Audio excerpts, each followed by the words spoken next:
নবীজির ভূমিষ্ঠ হওয়ার ঘটনা।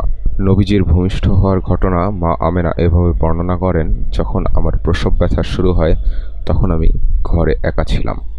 আমার শ্বশুর আব্দুল মোত্তালিব ছিলেন কাবা ঘরের তাওয়াফে। আমি দেখতে পেলাম একটি সাদা পাখির ডানা আমার কলিজায় কি যেন মালিশ করে দিচ্ছে। এতে আমার ভয়ভীতি ও ব্যথা বেদনা দূর হয়ে গেল।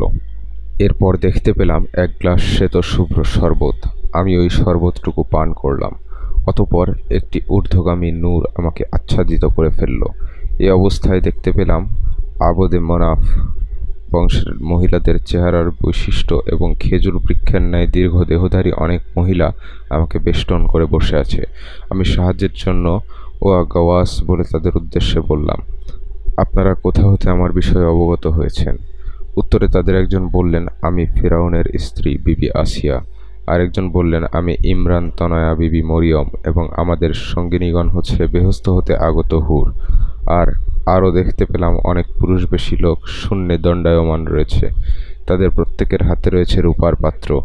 আরও দেখতে পেলাম একদল পাখি আমার ঘরের কোঠা ঢেকে ফেলেছে। আল্লাহ তাআলা আমার চোখের সামনের সকল বাধা অপসারণ করে দিলেন, যাতে আমি পৃথিবীর পূর্ব পশ্চিম অঞ্চল পর্যন্ত দেখতে পেলাম। আরও দেখতে পেলাম 3টি পতাকা, একটি পৃথিবীর পূর্ব প্রান্তে অবস্থিত, অন্যটি পশ্চিম প্রান্তে অবস্থিত এবং তৃতীয়টি অবস্থিত কাবা ঘরের ছাদে। এমন অবস্থায় আমার প্রিয় সন্তান হযরত মুহাম্মদ সাল্লাল্লাহু আলাইহি ওয়াসাল্লাম ভূমিষ্ঠ হয়েছেন।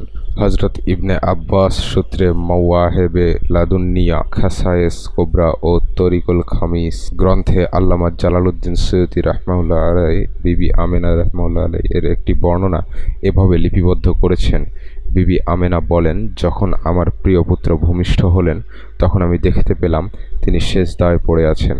তার মাথা ঊর্ধ্বগামী করে শাহাদাত আঙ্গুল দ্বারা ইশারা করে বিশুদ্ধ আরবি ভাষায় পাঠ করলেন, আশহাদু আল্লা ইলাহা ইল্লাল্লাহু ওয়া আন্নী রাসূলুল্লাহ। নবীজি যখন ভূমিষ্ঠ হয়েছেন তখন তিনি খতনা অবস্থায় ছিলেন এবং বেহেশতি পোশাক পরিহিত ছিলেন। নবীজির জন্মের আরও অনেক অলৌকিক ঘটনা আছে, এখানে সামান্যই আলোচনা করা হয়েছে।